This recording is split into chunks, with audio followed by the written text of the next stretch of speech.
All right. Mike Alvord of Mindwars. Welcome to 69 Faces of Rock. How are you doing today? Thank you so much, Mark. I'm doing fantastic. It's beautiful out here in Los Angeles right now. Excellent. How So how you doing? I'm doing good too. When did Good. Mindwars form? Yeah, 2013, Okay. believe it or not. So we've been together for 12 years. hmm Could you give Um, I- me a brief history of the band? Absolutely. So, um, I'm from the 80s thrash band Holy Terror, We'll get to that. and when we were on tour in 1989 with Exodus and Nuclear Assault, we played a show in Milan, Italy. And there was this guy that I met. His name was Robbie. And I think he was writing for some magazine in Italy or something. And we started chatting. And my mom's parents, my grandparents on my mom's side, are from southern Italy in Calabria. And that's where Robbie's from. So we sort of hit it off. And, we were talking about, Italian heritage and things like that. Well, fast forward till 2013, reconnect on Facebook. And so, he asked me, "Hey, remember me?" And that was what 25, 30 years ago, and I remembered him as probably as well as he remembered me. And he just asked me if I was still playing, and I sent him some MP3 files of some songs I was working on over the last, 25 years, and he put some drums down to them, and the rest is we decided to put a band together. He was in Italy, so it was a bit difficult, but we made it work. Very good. Now, obviously, you played in Holy Terror, and Mind Wars was the title of the band's second album. Now you're using that name for your current band. So is Mind Wars a new chapter or continuation of what you did back in Holy Terror days? Well, I think it's a new book. hmm I think it's beyond a new chapter. Our first album when we came out, Mind Wars, The Enemy Within, a lot of the material on there, some of that would have been a Holy Terror song, I think. At the time, I was working on music, Kurt was working on music, and Keith was working on music. And if Holy Terror would have continued, I think some of those songs would have been there. But I knew for sure I'm 1/5 of Holy Terror. And I was just one guitar player, right? It was really Kurt's band. And Holy Terror is more identified by Keith's voice. But because I was out of the music scene for so long, I wanted to at least let people know, hey, wait, I think that name Mind Wars sounds familiar. And so that's why we chose that name. That makes sense. There's a level of recognition there. Exactly. Um, how would you say Mind Wars evolved musically until your current record, Five? Yeah, that's a really good question because when I was explaining when Robbie and I reconnected in 2013, he and the bass player at the time, Danny Pizzi, were living in Italy and I was in Los Angeles. And so it was really me writing music, sending it to them through the internet. They recorded bass and drums, sending it back to me. And so it really wasn't a band. I mean, it was in the sense that they flew out here and we played some shows. I flew out to Italy and we played some shows, but we weren't a band writing together. Mhm. And so it was more or less my riffs being put together into songs. And in 2017, Robbie decided to try to become an American citizen. And boy, is it a long process. Oh, trust He's me, I know, still, I know that too. and a lot of money, right? Yeah. And so he'll get it. I think he's getting his citizenship this year. I think he takes the test and the whole bit. But with him now in Southern California, it enabled us to rehearse more together, to start bouncing ideas off of each other. And then in 2019, he and I wanted to start playing live. And that's when we brought Rick Zaccaro in because we needed somebody in California, in Southern California, that can play live with us. And so this new album really is more of a band collaboration. Mhm. Rick is a fantastic bass player and has his his favorite band is Rush. So he's not even really a real heavy thrash guy. And Robbie likes a bunch of punk stuff and different styles. I like different styles, and so I think with this new album, it really was more of what a band should put out as music as opposed to just one artist. Hmm. Now, in Mindwars, not only are you playing guitar, but you also a vocalist. So, how did you develop into this role? Yeah, I guess you can call me a vocalist. I definitely stuff comes out of my mouth. I don't know how Expressionist. exactly. There you go. So when we formed, me being in Los Angeles and Robbie and Danny being in Italy, we needed a vocalist. And I didn't know of anybody that would want to sing for us. Robbie and Danny didn't have anybody in Italy. And so Robbie just said, "Why don't you sing?" And I never really thought of it. And I said, "Okay, sure, I'll give it a try." And as we progressed, I think I'm starting to think more like a vocalist, right? The first couple albums, it was a guitar player trying to sing. Now it's a guitar player playing guitar and sort of a vocalist, an expressionist, Hmm. thinking more like a vocalist, because it is really a different sort of a different portion of your brain, because the melodies are different, the style is different, and I'm trying to kind of find my range, and I think I'm getting there. Hmm. Very good. Um, so your new album, Five, how long did it take you to write and record that record? So we have this is our fifth album, Five, Yeah. and we typically put out about one every 2 years. And because of COVID, because of just the insanity that was going on in 2020 and 2021, it took us about 4 years to get this one out. Mhm. Much of the stuff was written in 2020 and 2021. But what I think is nice is that we took our time a little bit longer. We weren't, not that we were rushed before, but we felt we had more time because of the lockdowns and the lack of shows and things like that. And then we were able, since we all live close to each other, we were able to play more. And so I think we took a little bit more time. But to specifically answer your question, it took about 4 years. Mhm. And are your previous records available? Because I mean, I've heard your music through internet, but honestly, I had never seen a Mind Wars record in a store. Yeah.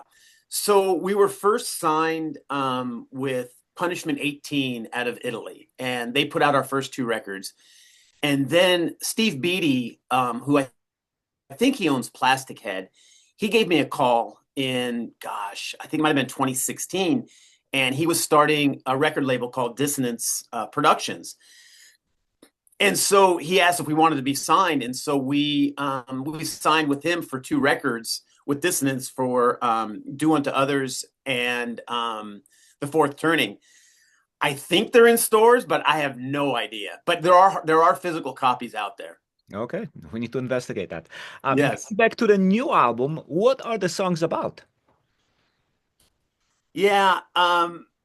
So I I try to, when I write lyrics, I try to leave at least something available for the listener to interpret themselves. But obviously, I have some clear ideas when I'm writing them. I'll start with the first song that doesn't have any lyrics. It's The Road to Madagascar. Hmm. And there's actually a meaning behind that. I think it was last year. It was right before we started recording the record. So this was the end of 23 because we recorded it the beginning of 2024. I went to a Holocaust museum and I learned a hell of a lot. And one of the things they said that Hitler's plan was to relocate the Jews to Madagascar in something called the Madagascar Plan, which I had never heard about. And it just kind of struck me. And so I came home, sat down and started playing my guitar, and that song came out. Stand Guard at the Gates of Your Mind, the first song on the album, is really about sort of anxiety, people with mental illness, people that struggle with depression and things of that nature. And sort of stand guard means, be mindful of yourself Mhm. and try not to let the negative feelings come in. Um, so there's just a variety of things that I tend to write about.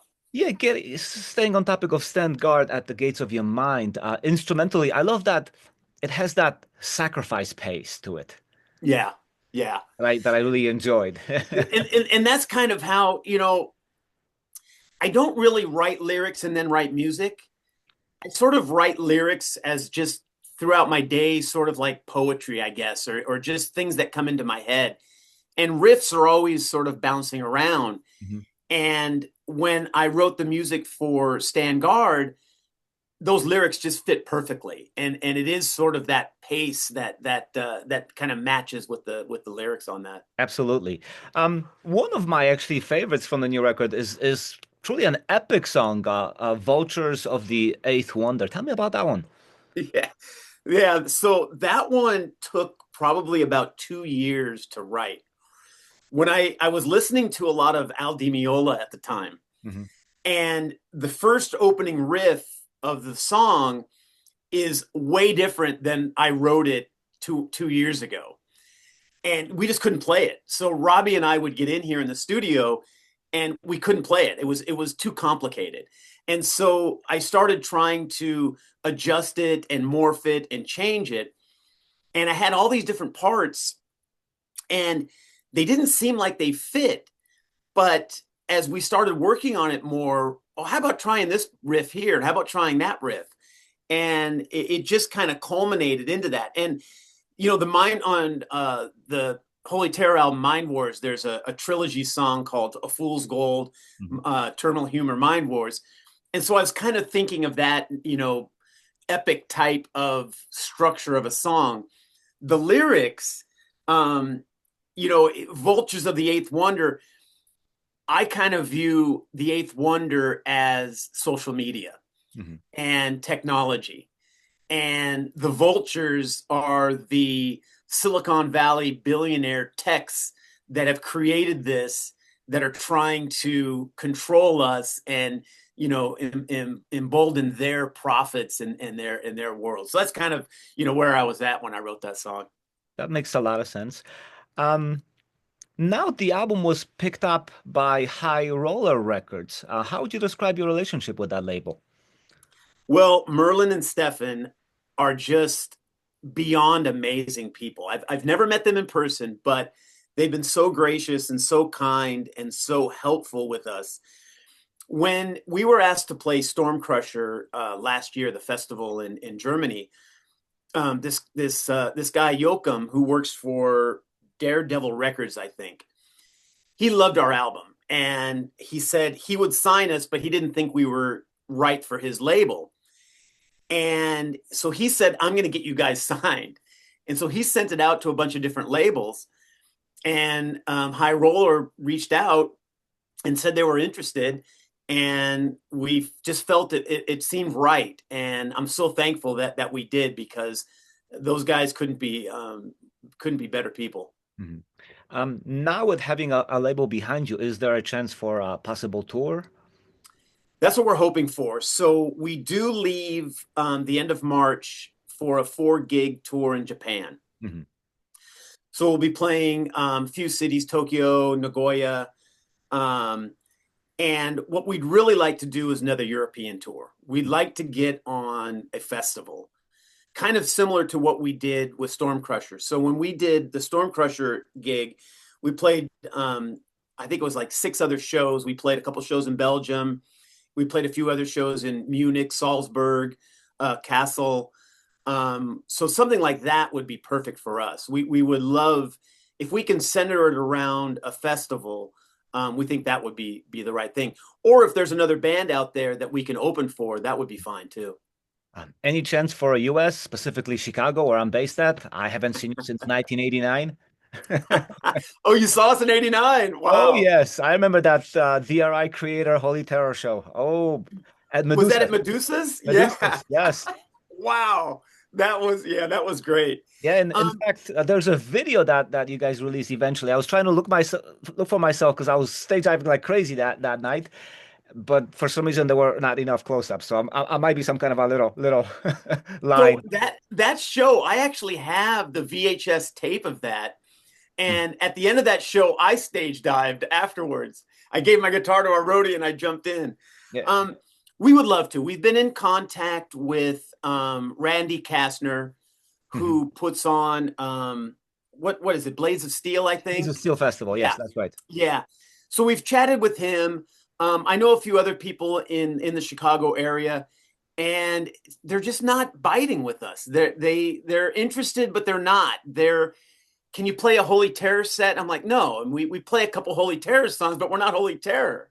Uh-huh. And so I don't know. Maybe if you can put in a good word with Randy, or maybe if there's more buzz around our album five, we can get invited out. That would be fantastic. That would be fantastic. Now speaking of Holy Terror, are you surprised how popular the band became while not being active? So in when Mindwars came out, Kerrang gave us a 98 out of 100. It said in that article it was better than the latest Slayer album and the later Testament album. So I think we had the right components. Oh The yes. recipe was perfect. Everybody kind of had their role. Kurt, to me, still to this day, his lead guitar work on those two albums is just amazing. Keith's vocals, the drumming, the bass. I really focused more on rhythm guitar in that band, even though I did some lead guitar work. Everything just seemed to work. And when the wheels fell off, when we were on tour in Europe with Exodus and Nuclear Assault, um, I think everybody was kind of just soured on the business. Keith bailed out, I bailed out. Kurt tried to continue, but he, Joe, and Floyd went up to Seattle, and I think they formed some punk band or something. So there really wasn't any more chance for us to come out. Hmm. Kurt did try to put the band back together, and I think in like 2004 or five or something like that. I think they played one show. But to answer your question, am I surprised? I am, but I'm not. Hmm. I mean, to this day, that Mind Wars album to me is one of the best albums in this genre that I've ever listened to. I want to say both records are fantastic. Yeah, I just love them. And so for people to now start hearing about them, if it wasn't for the internet, you and I wouldn't even be talking right now. Correct. So I think because that there's still a buzz around it, and people new and younger fans are starting to hear about it, that's why we're getting some love. We get put in these categories of underrated bands, most underrated bands, Hmm. and I definitely think that Holy Terror was underrated. But Oh, we only put out two albums, and we weren't around that long. yet you made a mark. And why Yeah, do you think the band never quite made it big when all the ingredients were pretty much there? yeah. There were a lot of drugs involved. There was some, I don't know if it was mismanagement, but when we didn't, Music for Nations is the one that gave us our first two record deal in Europe. And when we didn't offer them an opportunity to continue with third or fourth, and so on, they pulled the plug on that tour, and that's what really destroyed the tour. Hmm. Um, so I think there was that. I mean, we were there was some we were definitely like brothers, but there definitely was some rifts between some of the members in the band, and we butted heads a little bit. But I think if you ask Kurt, I think the drugs are just really what did us in. Yeah. And yet I believe you had some support from Roadrunner Records because I believe I remember getting Mindwars as a promo from Roadrunner. Were they able to do anything for the band statewide? Yeah, we went on like a 3 month tour Hmm. in the U.S. with, as you mentioned, on that Medusa with DRI and Creator. Then we came home. We had like about a month off, and then we were set to go back on the road again.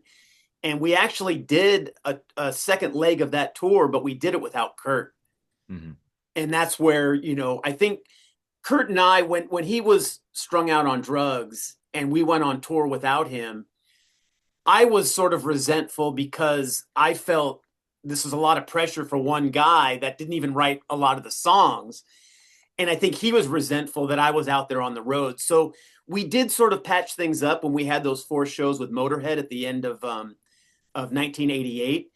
But then when we went on tour in '89, like I said, the wheels of the bus just fell off. Yeah, that's how it goes. Yep. Getting back to Mindwars, how long does it usually take you to write enough material for a record? If you would see my hard drive list of riffs, I don't know, it might be thousands. It the riffs come into my head, I come into my studio and I just start playing. It it depends on how much time I can sit here because a lot of times there might be some good riffs on my computer, but I'll never hear them again because I just keep adding riffs to them. And like for example, the road to Madagascar, it probably took 15 minutes. Mhm. It just came out. But like Vultures, it took about 2 years. Mm. And I think it just depends on what mindset that I'm in. Sometimes I just feel the creativity and the motivation. And sometimes I can go a month without playing guitar because I just don't feel it. Yeah. Are you already writing new songs? I have a lot of material. Yes, yeah.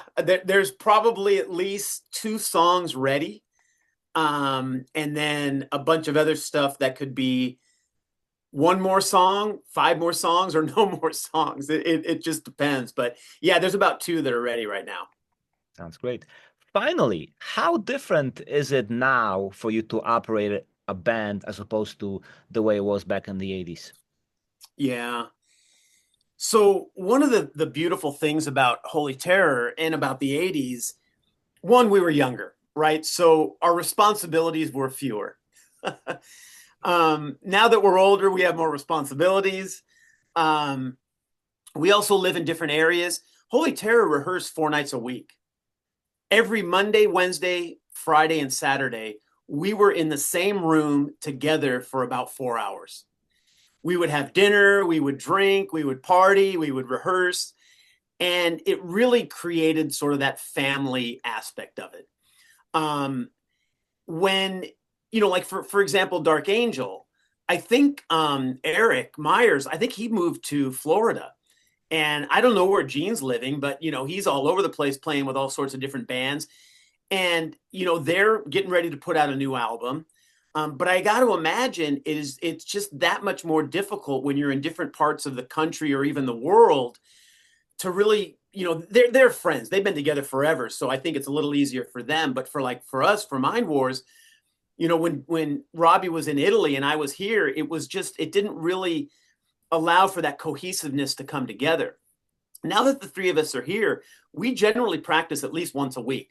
Nowhere in comparison with 4 nights staying for 4 hours, but at least we're getting together one night a week. And I think by doing that, and with texting and all of that sort of stuff, you sort of keep the creative juices flowing because you're constantly in communication. But it was definitely different in the '80s when you're younger and you're just carefree. I could relate to that. I mean, when I saw you with Holy Terror in Chicago, I was still in high school.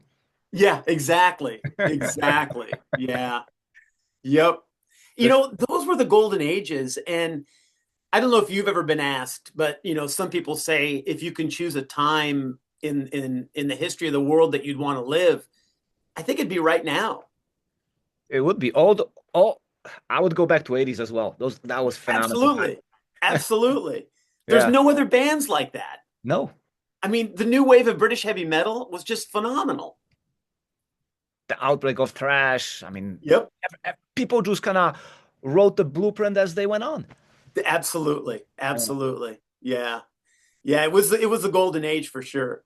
Yeah, so definitely. Well, thank you so much for taking the time and speaking with me, and good luck with the new album. Thank you so much, Mark. I appreciate it.